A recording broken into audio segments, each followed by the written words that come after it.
About 2 months to election, the ruling party is going around sharing money in the form of trader money.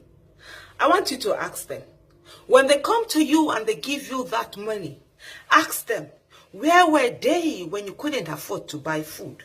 Where were they when your child was sent home because of school fees and you couldn't afford to pay the fees and your child had to miss so many days in school because you couldn't afford to pay their school fees? Ask them, where were they when the money you used to earn that was enough to feed the family for a month could no longer feed the family for 2 weeks?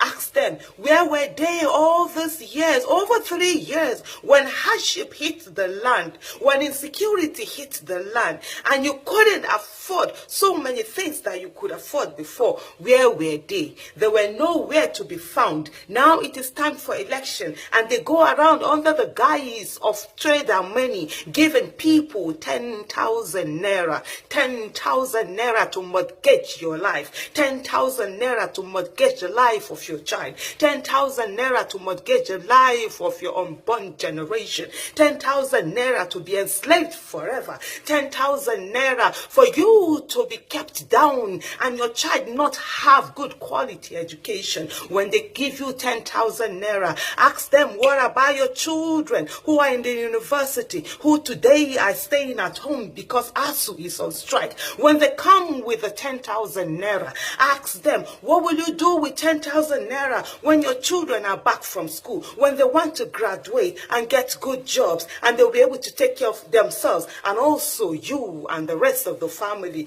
Ask them, what will 10,000 naira do when they come to you with that money? Ask them. Don't be fooled. It's all about election and you matter. To them, you're not a human being. The only thing you're good for is your thumbprint. And that's what they care for. And that's why just a few months to election, they come to you with 10,000. All the while you cried before, they never listen. They close their doors. They turn their back on you. Think well.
for APC is a vote for the same. The same bad roads, the same traffic, the same garbage everywhere.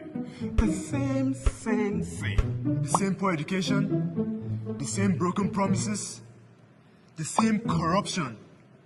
The same. Let's say it as it is. Lagos has been under their thumb for nearly 20 years. The same godfather. Same way of doing things. The same people doing things. Lagos State makes over 40 billion naira every month. So why are things still the same? A vote for Sanwo-Olu is not a vote for the people's Lagos. It's a vote for the same. I choose Jimmy Agbaje. I choose Jimmy Agbaje. I choose Jimmy Agbaje. I choose Jimmy Agbaje. Because he chooses the people.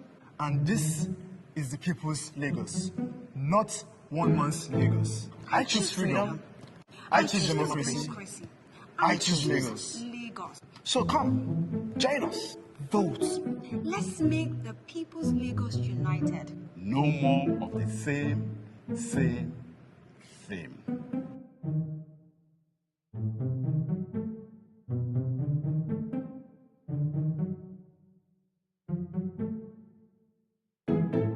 Freedom is now never.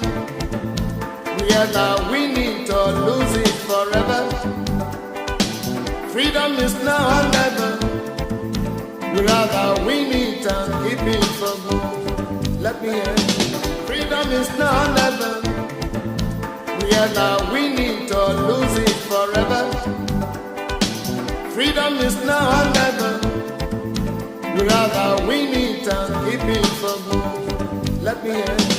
Freedom is now never. We are now winning to lose it forever. Freedom is now never. We rather win it and keep it for good. Let me hear. Freedom is now never. We are now winning to lose it forever. Freedom is now never. We rather win it and keep it.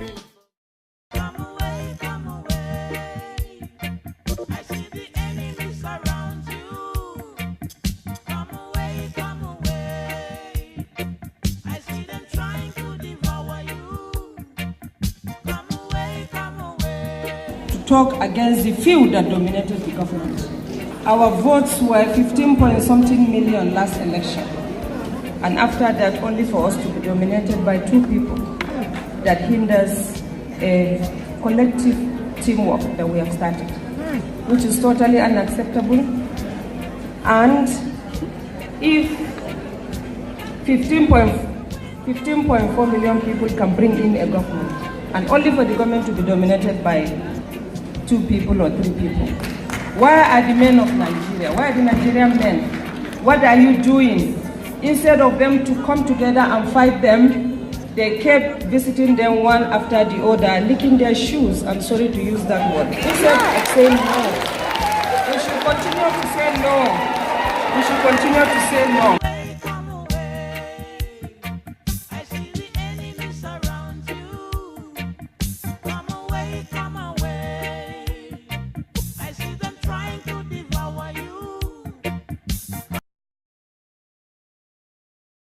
US election means that we're going to have two presidential candidates having one-term president in the history of Ghana. Yes. Why?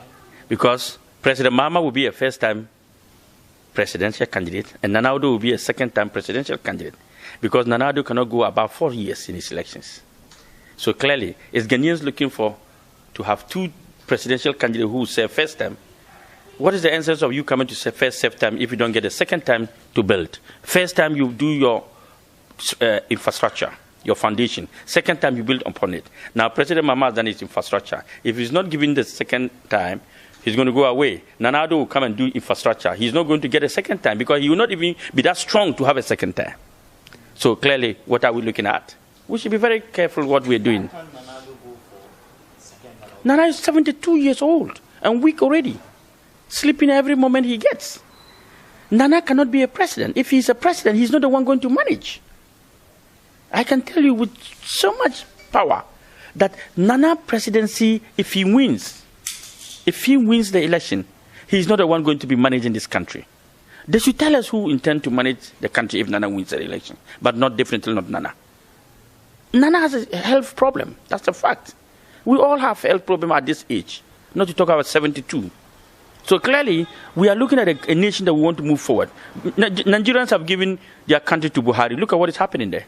Buhari has killed the country. The country is dead. Nigeria is no more than it used to be. Are we bringing another Buhari in Ghana? Of course, we can do that. But then we should know that this is not the Buhari who is going to lead this country. Nana will not have the power, the strength to manage. That means that we are voting Nana as a ceremonial president, but in the actual sense, somebody is going to do that job. So let's assess that person. They should bring that person on board rather than bringing Nana. But what do you think will happen to Ghana? I don't see, seriously, to be very honest, the MPP have better candidates than Nana do. They have. They should have presented those people because Nana's time is over. He's a good man. He's a man of integrity. But you see, when you are expired, you are expired. It doesn't matter your youthful age, what you could do in the youthful age or what you've done in the youthful age. But once you are old, you are old. That's the fact. You need to rest. So Nana is not a match for John as of now. But in case he wins, like, what will happen to the economy? The economy, that's what I'm telling you, that Nana is not the one going to lead. In case he wins, this country will go down. This country will go and its needs further. Look, Ghana is not suffering because President Mahama is president. But Ghana is suffering because the good people of this country are quiet. Until we find a united front, believing that an all-inclusive governance can save this nation, nevertheless, can we be able to succeed. So for me, an MPP government now is a divided front. And they cannot win an election as of now unless they have the support of people like the APC and others. Because why? Their team is already divided. We have General Secretary be suspended. We have National Vice Chair suspended. First Vice Chair suspended. Many of the leaders suspended. How do you intend to manage an economy when you don't have the men? GhanaPoliticsOnline.com. Good day, my fellow Nigerians. Please, I beg you, don't sell your votes. Vote for the right candidate. God bless you. Gbogbo ẹ̀yin ọmọ Nàìjíríà, ẹ jọ̀wọ́, tí ẹ bá fẹ́ dìbò, ẹ dìbò fún ẹni tí ọkàn yín yàn. Ẹ má ṣe ta ìbò yín. Ẹ ṣàánú orílẹ̀-èdè Nàìjíríà. Olúwa wà pẹ̀lú wa. It means APC or MPP are paying me. It means so they are corrupt like them. So we have no option. I said why I blame Jonathan with blood in his hand? Because Boko Haram were putting bombs everywhere and the government is not doing enough. Anybody killed under your regime, you are responsible for that blood. If you have done your best, I can say yes, Allah can forgive you. But if you are relaxed, no, Allah will not forgive you. So the same thing now. The bloodshed now is more than combined together the bloodshed during Jonathan's regime. Combined together is more. So now you judge yourselves. To be fair, our religions are a religion of fair. We are fair to ourselves.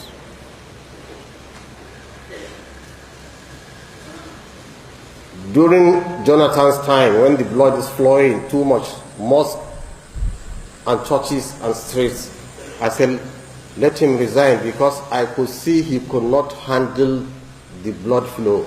He cannot handle it. I said, please resign with immediate effect, because you cannot handle the killing of innocent people. That's why I called for his resignation, and government paper, an editor, everybody published that in English. Is that possible today? Now more blood is shed from negligence, from sleeping, from laziness, from I don't care. I don't care, I mean more efforts should have been. It's not possible people are dying, then the president and the governors are attending wedding ceremony. That's what I mean, I don't care. There is no question for wedding ceremony.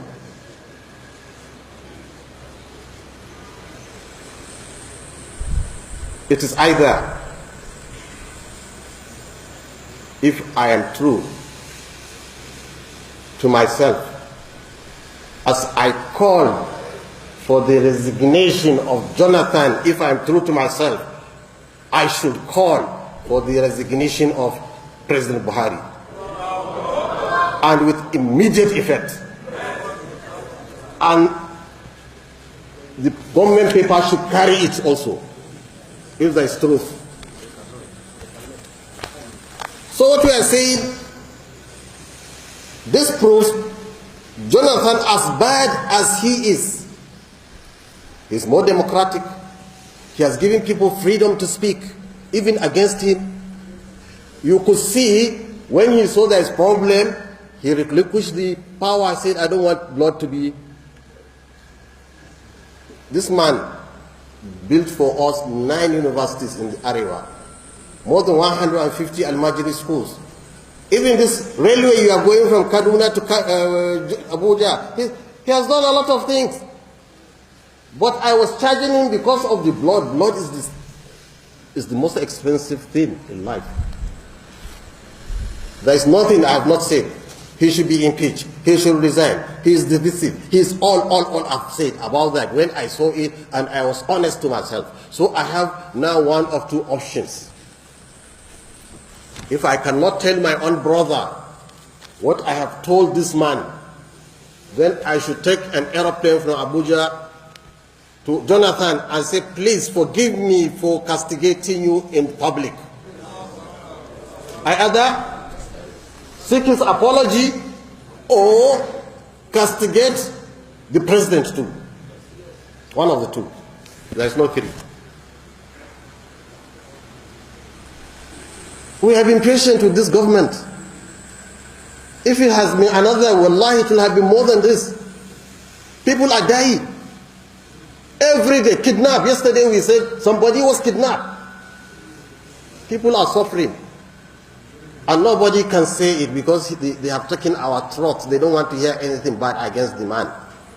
This is a mosque of Tawheed. Even that is enough a reason for me to show people.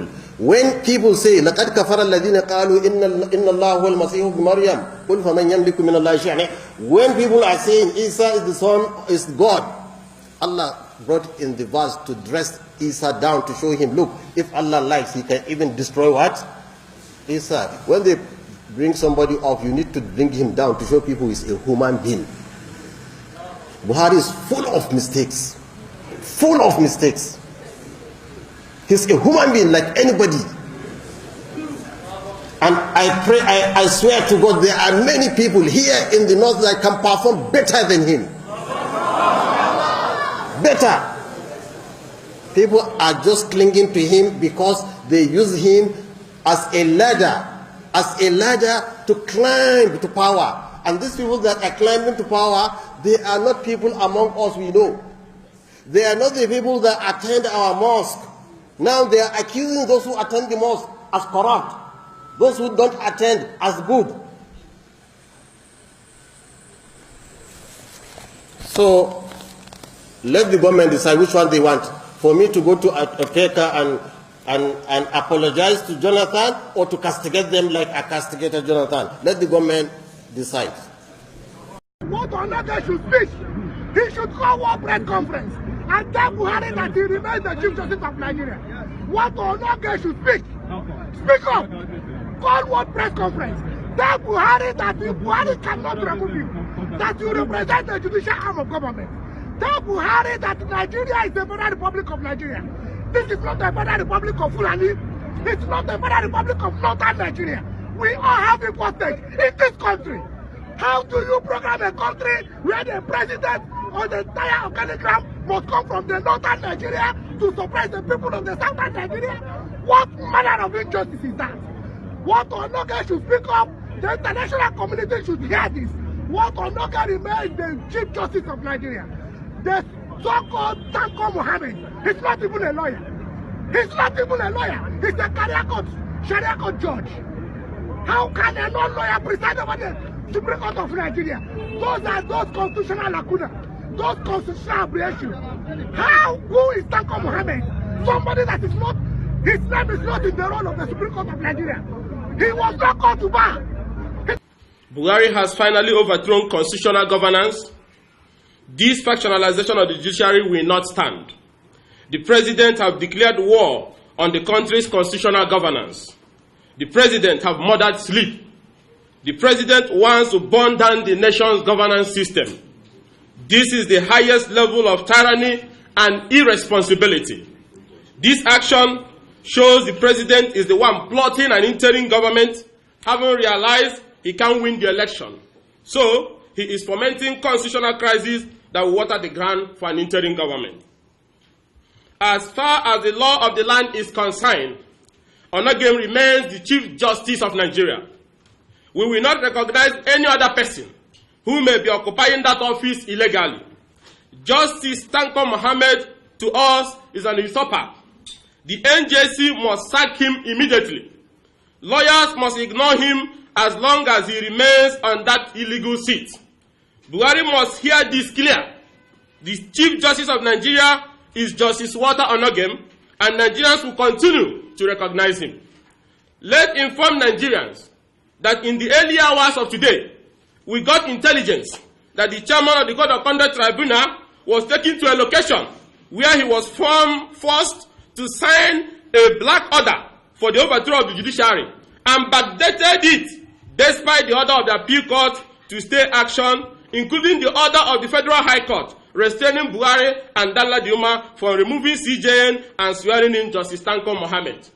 The international community must issue international arrest warrant on Umar Danladi, the Attorney General of the Federation, Justice Tanko Mohammed, and all the people involved in this coup.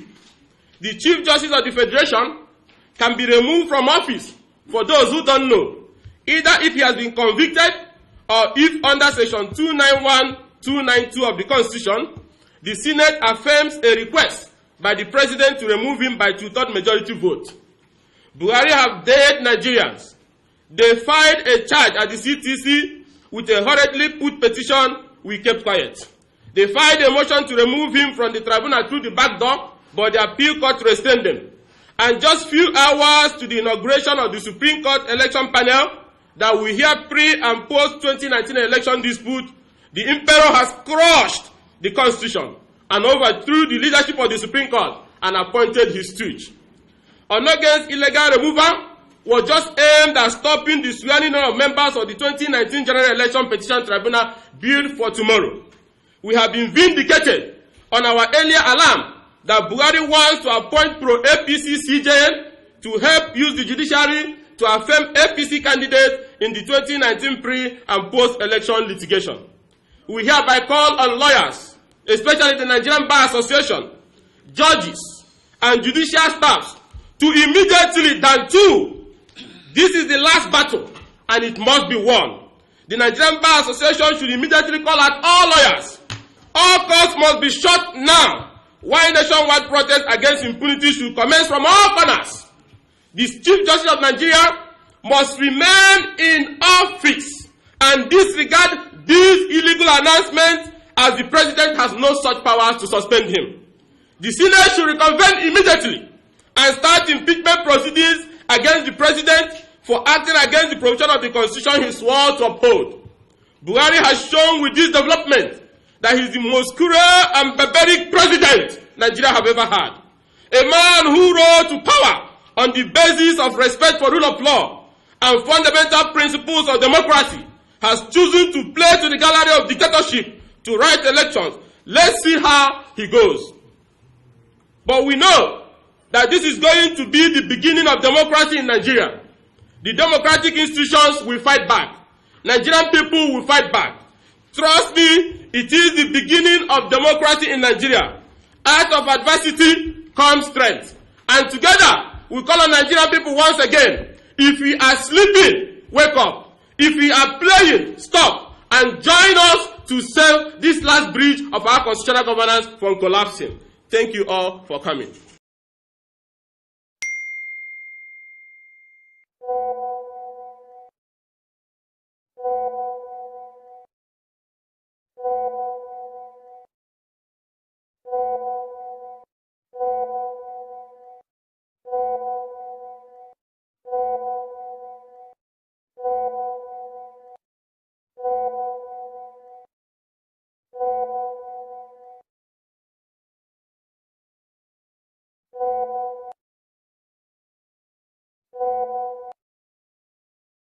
Atiku is coming.